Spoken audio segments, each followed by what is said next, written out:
Here in the upper left corner of Belcher Vestige, it's our blue Protoss player, not a barcode, but MilesPrower. And in the bottom right-hand corner spawning is the red Zerg, the fan favorite. It is LiquidSnute. Man, Snute is definitely a fan favorite and then some. I mean, there's a lot of love out there for a lot of different players, but Snute's the only guy I've never seen anyone say anything negative about. Like, you can always nitpick a player for X many things, but Snute is just... God, dare I put him on a pedestal. I mean, he's just perfect the way he is. Yeah, so it's really awesome. It's no surprise that he has such a following. Definitely one of those guys we regularly see demanded in chat alongside people like Pult. So yeah, expecting good things from him in this match. I don't know anything about this opponent. I don't think you do either. Yeah, MilesPrower, this is both the downside and the great thing to ZOTAC. You'll get a lot of players you won't recognize, names you won't know, barcodes you've never heard of. Although a barcode on a clan is often a very rare thing to see. But either way, it's also a nice place for new talent to rise. Like, let's say in a hypothetical world, Mr. Barcode here, MilesPrower, absolutely kicks the ass of Snute. Suddenly you've got this guy who's come out of nowhere, ready to rock and roll against one of the best Zergs, not just in Europe, but overall, like, in StarCraft. Yeah, sure. Some great stories can really arise from these tournaments. So he's got his work cut out for him once again, much like Jacko did against Lucky. We'll see if he will be victorious this time. Protoss having a rough time sometimes against Zerg, especially when you're scouted exactly what you're doing. I think that was the main reason for Jacko's failure against Lucky. So we'll see what this Protoss does, if he goes for an all-in similarly, or if he's going to try and play a bit of a longer game against Snute. Yeah, it's going to be rough nonetheless. I mean, MilesPrower might, well, should quite frankly know who he's up against, but I recently learned even the big name people don't always carry weight when it comes to the community. For example, recently we cast HTO Mario, who is one of the best renowned meching players on North America. He actually had no idea whether Stardust had won DreamHack or not when they played against each other. At first I thought it was playful BM, but it was genuine ignorance. Just because he plays so much, he doesn't have time to watch things. So there's always that chance MilesPrower, doesn't actually have too good of an idea who Snute is. Sure. And that can really help, so you're not a little bit nervous playing, especially on stream. But I guess, yeah, that is the big thing. Nerves definitely come into that. Every player I've ever talked to at some point has said, like, even the weekly cups, you can get, like, if you guys consider you get anxiety from ladder, imagine you got two people talking about you while you're playing a really well-known player. It can be quite scary, but yeah. I do like that he went for the gateway expand, but what I don't like is that he's not applying pressure behind this. I mean, MilesPrower, sir, when you go for a gateway like this, you tend to try and put on a little bit of pressure early on. It's not always feasible, but sometimes you can even snipe off a natural base if Snute decides to go super greedy with no lings whatsoever. Yeah, he didn't really, he didn't make a unit, he only has the mothership core. I mean, I guess he could still churn out a stalker or something and go, but I don't know, you gotta be pretty careful with that. And let's see, is he gonna go for some early pressure? Because oftentimes we see them just drop 3 gateways in that wall and then go for, ooh, bit of lag there. Am I lagging? It might just be you. It's perfectly fine on my end. Hopefully it's not, Okay. though. But this is really cool. I like what MilesPrower has done here. Now, you guys might be thinking, why would you put the Stargate on the front? It just shows what you're doing. He wants Snute to see that the Stargate's on the field, not because he wants to use the Stargate, but by doing this, I guarantee you guys, like 9 out of 10 Zergs will not go Mutalisks against you if you open this way. Just because they know that the pressure, like, there's the chance that you will have open Phoenixes, that you'll already be prepared for them, and it'll be a wasted investment. So by doing this alone, MilesPrower has actually set the stones in motion to possibly force Snute to go for a ground army, allowing him to follow this up with a Robo, or whatever the hell he wants. Yeah, definitely. There's some cool pressures you can do with, like, Phoenix, Void Rain, maybe some Zealots mixed in there as well. Kind of like the Wings of Liberty-esque Zealot Phoenix push. That kind of made it a comeback in a sense, I guess. Just variations of that now in Hearts. It can be very effective because the Zerg's just like, oh, okay, you've gone Stargate, drop some spores, keep droning. And sometimes you can actually forget to just keep an eye out for any units coming across the map. But that said, Snute is already making a handful of lings just to make sure he's safe against everything. He can take the towers, he can sit outside the base, whatever. Make sure he knows exactly what's going on. And this will surprisingly be First Blood. But one thing that's cool, the Phoenix is, okay, he will most likely go to 5. That number really hasn't changed since Wings of Liberty. The best thing that he's doing right now is killing the Overlords, but look what Snoot's done with the Zerglings. They are patrolling and running all over the map to take that vision back that he knows he will not be able to obtain with the Overlords anymore. And the best part about this, by showing the Phoenixes, this might just force Snoot to go Hydralisk. And if he goes Hydralisk, well, you bet your ass our Protoss player is going to love to go Colossus. Yeah, absolutely. And he's got to be careful. Gonna start beating down this wall. But there's also no cannon here, which is a bit of a catch. One sentry alone doesn't hold off this many links. Well, it will eventually, but nonetheless, a photon overcharge is prompted out of our Protoss player. Yeah. And the second force field goes down. Those lings aren't going to be getting in there. He should run back. There we go. But he does have that third base. Perhaps with those links, he could try and tickle that Nexus a little bit. I don't think he'd be able to get it, but it could be very annoying. He hasn't scouted that just yet, but I'm sure he will shortly. Meanwhile, Snoot, look at this. Double Spore Crawlers coming down in each of his bases. Guys, it's pretty much impossible to pick off a Phoenix unless players go on AFK with it. They're so fast. They get in, they lift up the Queen, they kill it, and they get out before shields are really even exhausted. So by having the double Spore Crawlers, it increases the chance that you can kill the Phoenix, but more importantly, reduces the surface area. Well, I shouldn't call it surface area. I guess air area that you can send those Phoenixes in the first place to pick up Queens. It just kind of sounds like I'm stuttering when I say that, though. Air area. Air area, yeah. A little awkward to say. We've got the Phoenixes coming in here. They want to get some drones with their spores and Queens ready for them. They're going to get a couple nonetheless. Phoenix is always surprisingly tanky. You can take quite a few hits from those spore crawlers before having to get out of there. One gets very low. That was really cool. I don't know if you saw that. Snoot actually took the time to focus fire that one. Like, that spore crawler was not just auto attack. He actually focused fire the low Phoenix trying to get that down. So a really nice move. But those lings looking for blood, going to come up towards that third base once again. Overcharge just been burned twice at this point. The Mothership Core will not have a third one available for quite some time. Although these Zealots and Sentries should be more than enough to deal with any small amount of ling aggression. Yeah.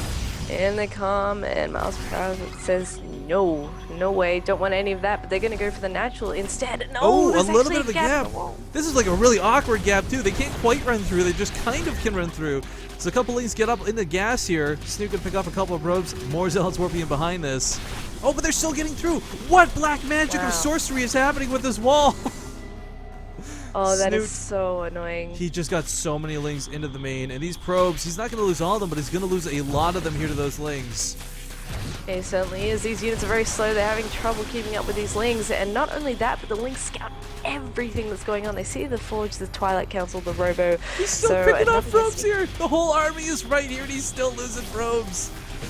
But guys, really importantly here for Snoot, he gets up here, he scouts that the Robo's down, and he knows, like, alright, you know what, I went for the Hydralisks, I got quote-unquote baited to it, but it's a standard strategy to have anyways. If you're going to go for Colossus, I'm going to get some Vipers to pair with this. But meanwhile, Snoot running by the third base while I'm talking my ass off here, picking up a lot more Zerglings, holy moly. Yeah, he's been super annoying, super aggressive as well. I mean, he's got more and more units rallying across the map. Hydras this time, which is going to be even more difficult to deal with. And it looks like he's just content with going for a big Hydra link push. Another 20 links going to be reinforcing this. Colossus Den only just now coming up. So that's not going to be out to help him in a long time. He's going to have to do this with gateway units alone.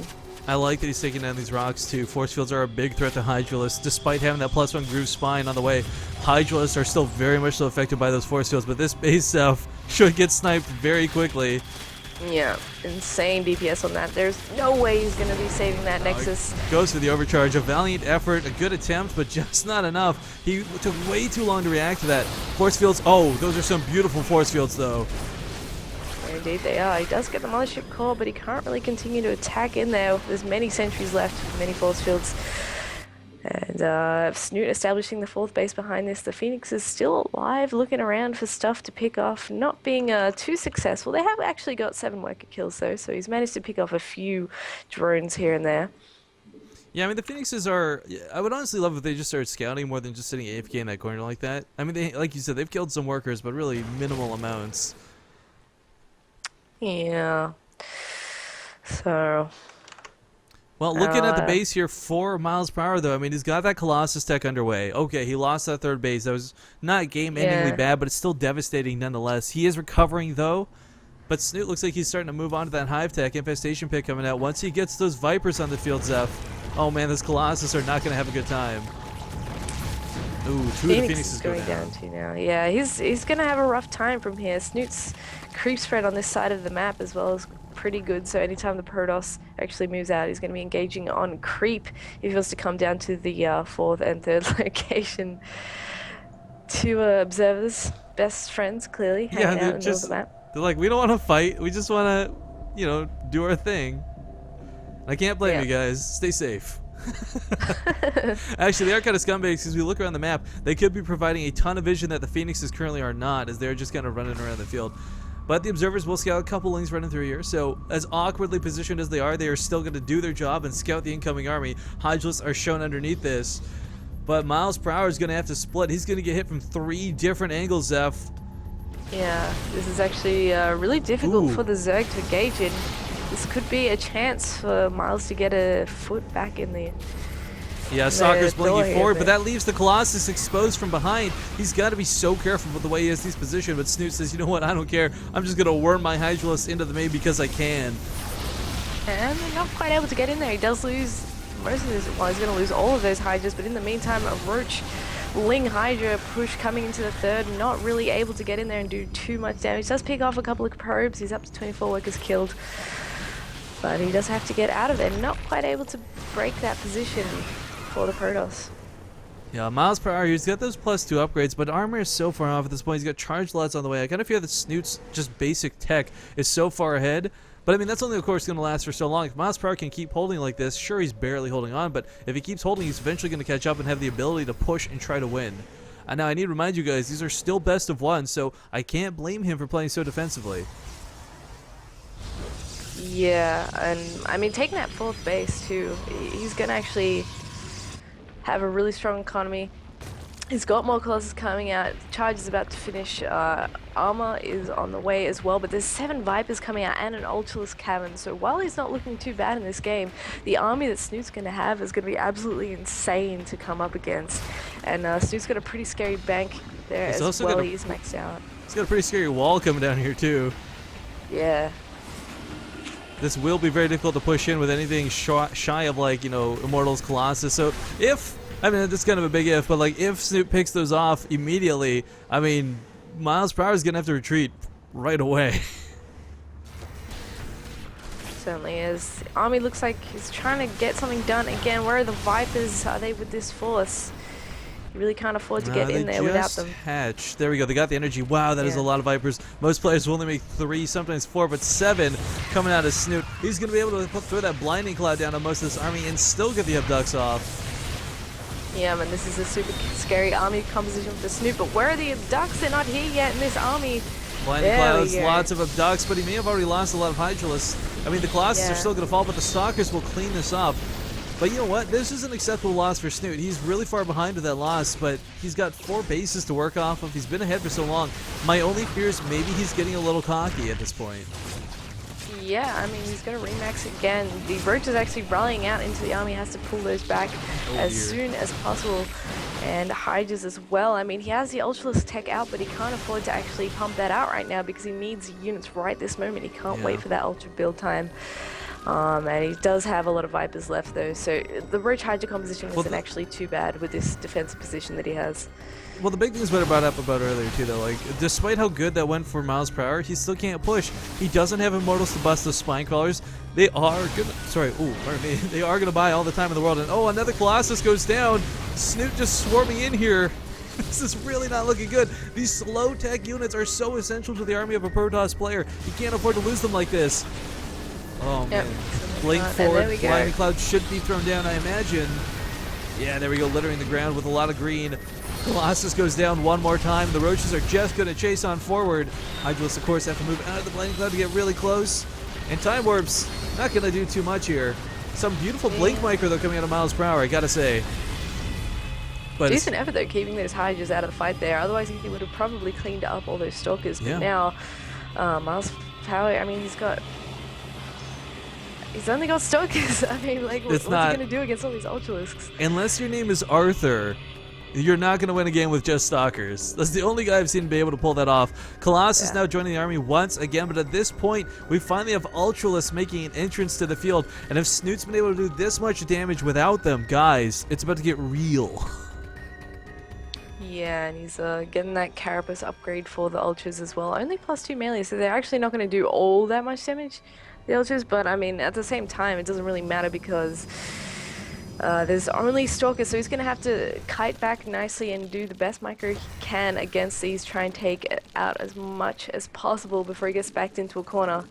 And it's going to be really difficult with all those Vipers. Yeah, and I have the chat is asking where the Templar are. Well, at this point in the game, there's Ultralisks on the field, so the Templar are a little bit irrelevant. Look at that blinding cloud. Those Death. The Stalkers are all forced to move out of it. They could have probably just blinked out. I love the positioning he's taking behind the mineral field, though. It really hurts the Ultralisk trying to get in here, but blinding cloud goes down on top of all the Stalkers. And we see Ultralisk corpses getting flayed and flung all over the map. The Stalkers are actually doing a pretty good job of holding this, but it's just not enough. Snoot's reinforcements are funneling in here.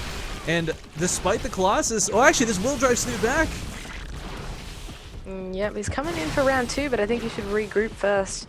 Yeah. This is a notoriously difficult map for Zergs to actually be able to take out the pros because of all these chokes. I mean, MilesPrower, he's actually using the map really well to get the nice positions that he needs in order to defeat these armies. And now, look, he's even able to do a defensive blink, try and pick off a little bit more. Yeah, and suddenly he turns his game around. I mean, this was looking devastating for him just not 10 seconds ago. Snipes off that 5th base and goes back home. And like I said earlier, like MilesPrower, guys, he's only been barely holding on for these fights. But like I said, the longer he holds on, the sooner he can catch up. We've got him up on 3-1 weapons. Snoot is only on, I believe, still 2, unless he... No, 3-3, actually, my mistake. It's his Ultras melee attack that's lacking. Yeah. But look at this base coming out of Snoot. The upper corner of the map. Actually, I really like this. This might seem like bold, some might even go as far as to call it manner, but what this is a very forward reinforcing point. And if he knows his opponent's very focused on the right side, the eastern half of the map, I actually think that western base is one of the better expansions to take at this point. Well, one of two, I guess.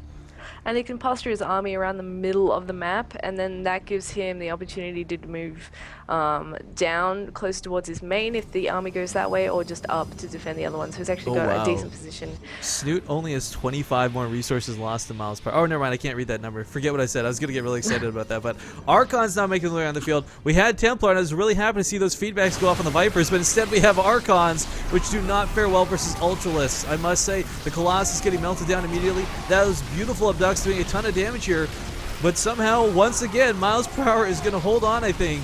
It's going to be close. Yeah, that blink forward will definitely seal the deal on this. Reinforcements for Snoot are not enough this time to end the game.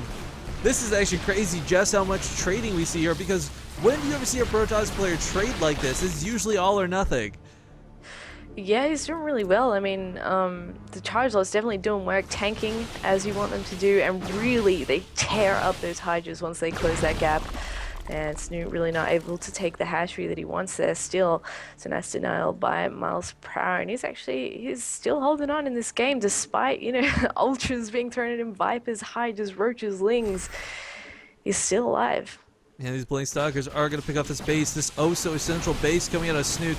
He's going to force the drones back. All right, he's not going to lose the drones, which is a really big thing at this point in the game. But, I mean, eventually it's going to get to that point where... I don't know, like I feel Snoot, if you would just do like a hit squad behind this, once a Protoss player's maxed out, they can't warp at home defensively, and you can do a lot of damage behind your main attack. But Snoot has been focusing into this one giant focal point every single time, and I really think splitting off some Lings to go for a run by would be the best way for him to take this game. And right now might actually be the opportune time for an attack, because he doesn't have any Colossi in this composition, only a couple of Archons, and the rest is Stalkers.